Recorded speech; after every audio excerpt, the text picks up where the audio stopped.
When I was a kid, I wanted a Fender Strat so bad. All my alternative rock heroes were playing them, but real Fender Stratocasters were just out of my reach. Stop torturing yourself, man! You'll never afford it! Live in the now! It will be mine. Oh yes, it will be mine. But when I woke up on Christmas morning 1993 to this guitar sitting under my tree, I lost my mind, and it's changed my life ever since. Now, as most of you are probably well informed at this point, you might be asking yourself, if you wanted a Strat so bad, why didn't you just get a Squier? That's a perfectly reasonable question. Let me try to explain what the 90s were like for those of you who weren't alive before the internet was created. When a TV show was on that you wanted to watch, you had to be in front of the TV at the time it was on, unless you owned a fancy programmable VCR that would record your show for you. If you wanted to call your friends to make plans, you had to be attached to a building to do it. If that friend flaked out on you, you just assumed they were dead. And when you wanted to buy something you didn't know anything about, you actually had to talk to the store employee and get whatever information they may or may not know. You know how Guitar Center employees are like the butt of every joke in the guitar community? Well, it turns out that pre-internet, they used to be pretty important. I'm not saying they were any more or less knowledgeable, but no one had an answer machine in their butt pocket back then, so you just kind of believed whatever the store employees told you. It was a much simpler time. In the 90s, there was a lot of hate. Maybe the more appropriate way to say it is a lot more hate for Squier guitars. There's a whole bunch of rabbit holes and conspiracy theories you can dive in as to why, most of which will boil down to the quality control wasn't very good. But I think they had a bad reputation because Fender, and Gibson also, but no one really cares about them anymore, were forced to essentially create cheaper copies of their own guitars to compete with the counterfeit guitar market. And I just think that reputation stuck for a really long time. I don't know, maybe I'm wrong on that, but you let me know. I've never played a Squier that I thought was total garbage, but I've met a lot of guitar shop employees that will tell you not to buy one. So thanks to River City Music hustling my mom, I ended up with the Peavey Predator, a guitar crafted in the good old US of A. See? It says so right here on the headstock. And they wouldn't lie about something like that, would they? The Peavey Predator was introduced in the 80s and was essentially a shred guitar with a 𝐒𝐿R tremolo and a humbucker. Then in the 90s, I'm assuming to adapt to the death of hair metal and the rise of grunge, they changed the design to essentially a clone of a Fender Stratocaster with an SSS configuration. That might seem like a really weird backwards design choice, but if you weren't there, grunge was absolutely huge in the 90s, and if you weren't selling flannel t-shirts and smiley face stickers, you were missing out on the gravy train. This is the version of Peavey Predator that I got for Christmas, and it went through so many stickers and failed mods and just got beat to hell. I don't know what ended up happening to it, but when I saw a used one for sale, I decided to pull the trigger and feed the nostalgia monster. Now, one of the really challenging things about collecting all of these guitar stuffs for YouTube videos is finding a place to store them all. I usually put things back in the boxes and on the floor, but wouldn't it be great if someone made furniture for guitar players? Oh wait, they do. Musical inspiration can strike at any time, so it's best to keep your guitar gear set up, organized, and ready to go at a moment's notice. Or so the copywriter for 𝐒𝐿water says. They clearly aren't married. Joking aside, the onstage guitar workstation does solve a pretty unique problem that I and probably you have had, and that's having a specific piece of furniture that stores guitar stuffs. I mean, I've definitely gone down the IKEA route trying to figure out how I can mangle something together to fit my guitar pedals or my rack gear or whatever on, which is how I ended up with these monstrosities. But it turns out people just make things that you can buy to put all your stuff on, and it's actually designed for that. The onstage guitar stand features a slide-out pedal board and a pedal shelf, a center shelf you can fit a small combo amp or more likely all the boxes for gear that you're never going to throw away. There's also a guitar stand on one side, and on the other side there's hooks for guitar cables and things like that, which makes way more sense than what I thought they were for. But in seriousness, it's nice that something like this exists and can help hopelessly unorganized guitar nerds like me be somewhat more professional on a daily basis.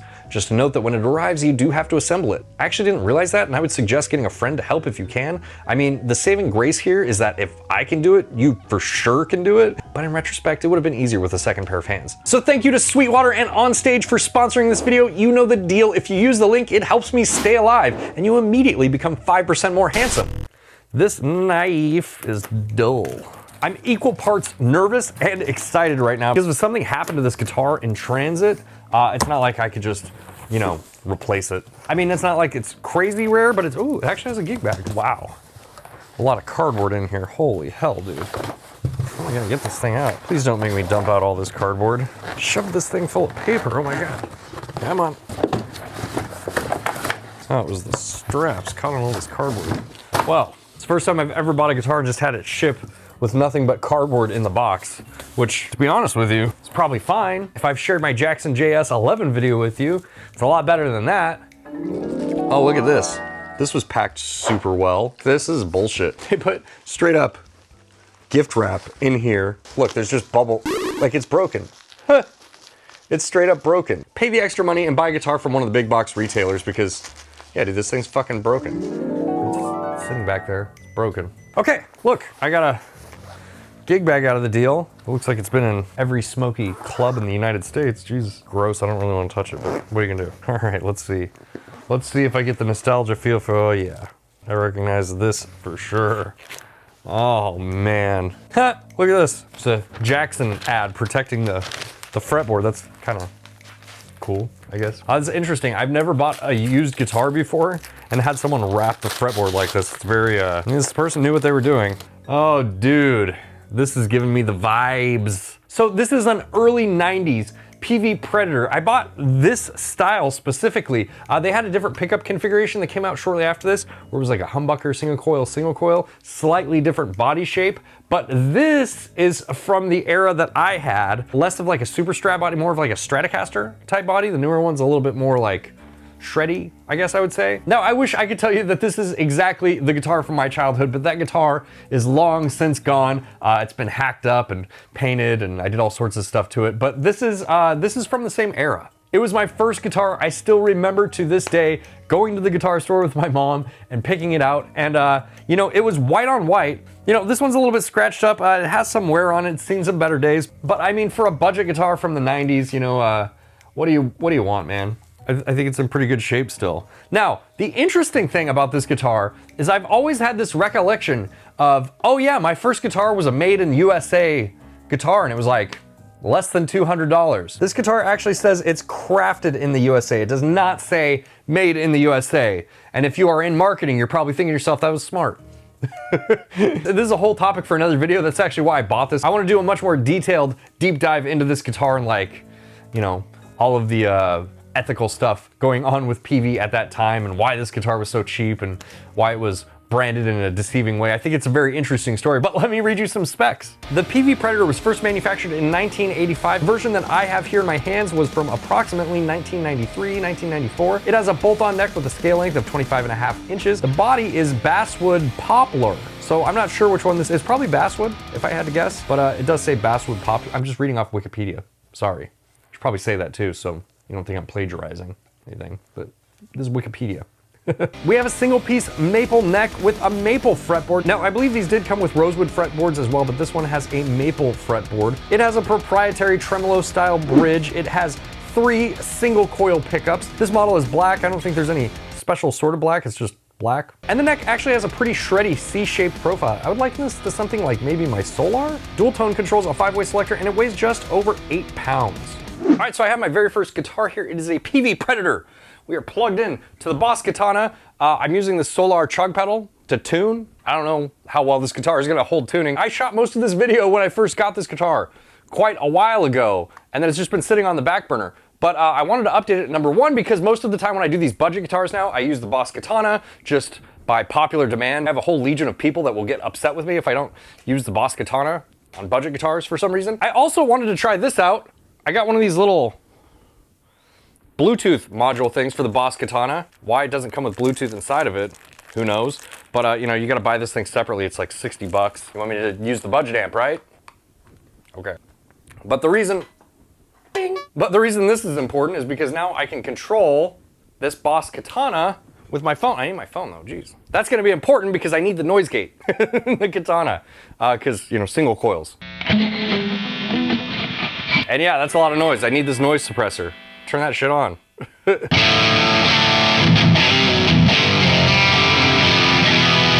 Okay, so I want to be on the brown channel here. We'll turn the gain down a little bit. Let's turn the bloom on, because yeah, we'll hold off on any effects or anything. Let's turn the resonance on the cab. Maybe we could have it something like that.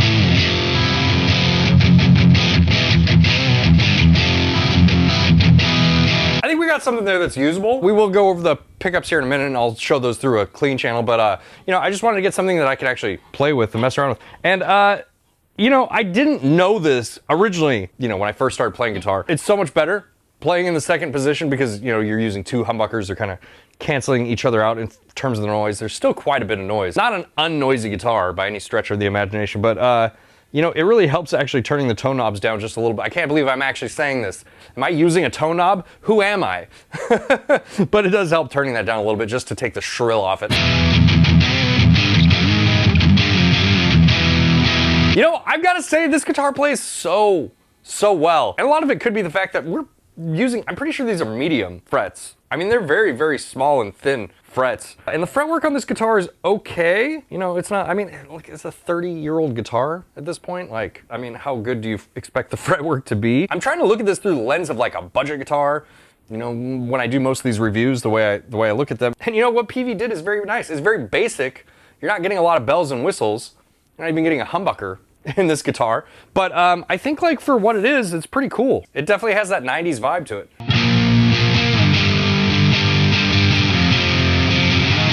I gotta stop, I'm gonna get a copyright claim on this video.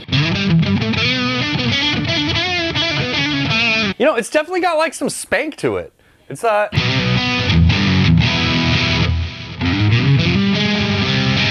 it definitely is super nostalgic for me personally. I mean, I can almost smell the guitar store that I got this guitar from when I was a kid, just playing it, you know? Let's turn these effects off here, actually. Ron, clean, let's hear what the pickups sound like. Here is the bridge pickup.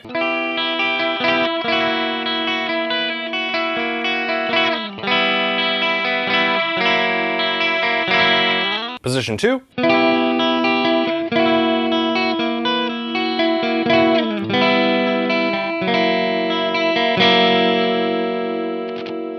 Position 3.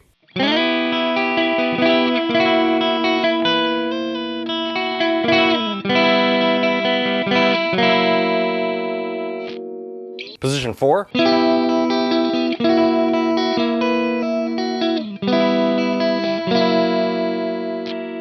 And position 5, the neck.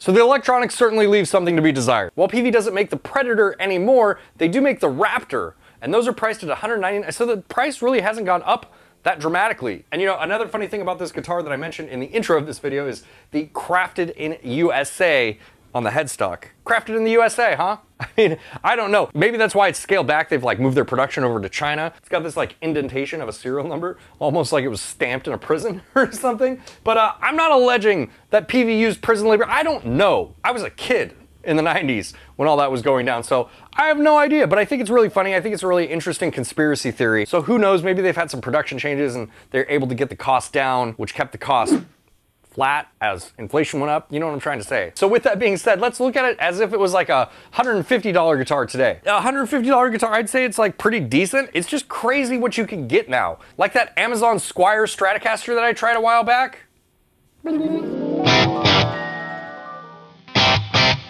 Spanky. Let's just go through each one of the pickup positions. You know, turn this boost off. That guitar in comparison to this guitar, at minimum, hangs with it. And it's like $120 or something. So it would be cheaper. But this guitar does have some interesting history. It's got that pull to it too. So, you know, I guess that's kind of cool.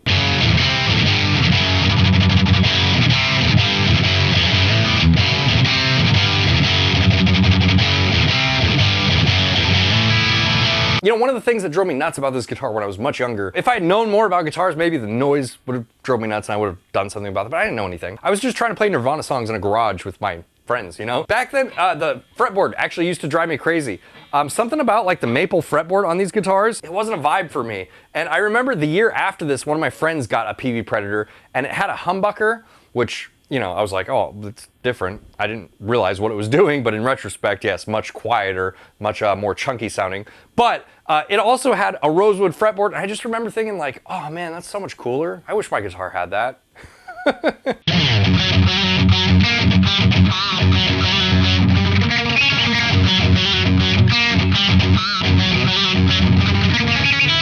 Let's use the boost in the...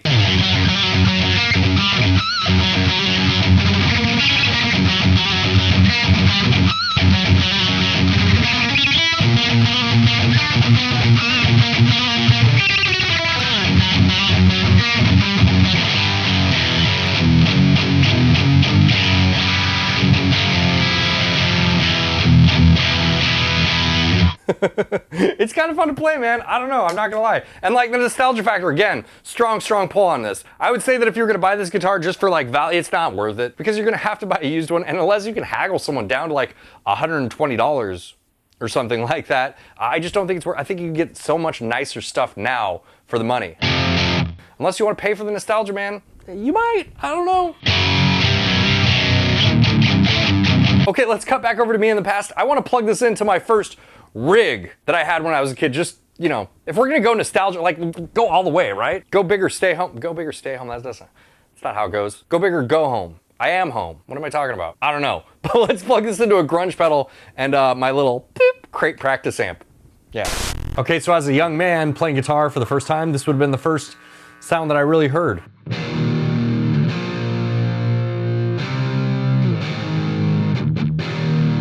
You know, to be honest with you, it's not that bad.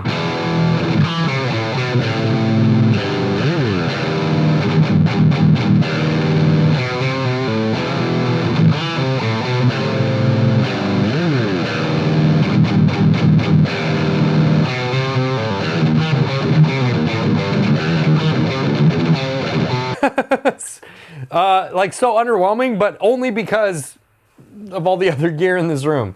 And you know what? I actually have the first pedal that I ever owned too. Let's just go full 90s here. I unfortunately do not have a 9-volt battery for it.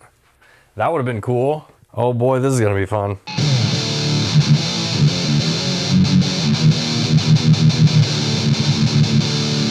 I mean, it's pretty bad, but it's not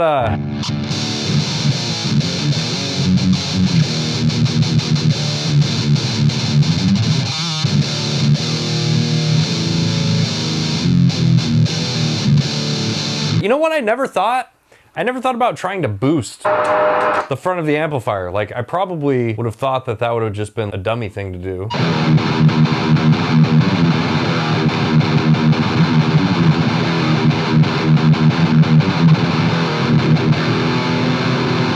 I feel like my guitar journey has come full circle right now, and I should just, like, stop the channel. I've peaked. There's nowhere else to go. I'm all the way back at the beginning now. But this has been a lot of fun, and there's a few takeaways from this, right? Number one, I think if you're a guitar player coming up now, just realize, like, how good you have it. Because this was like the starter pack.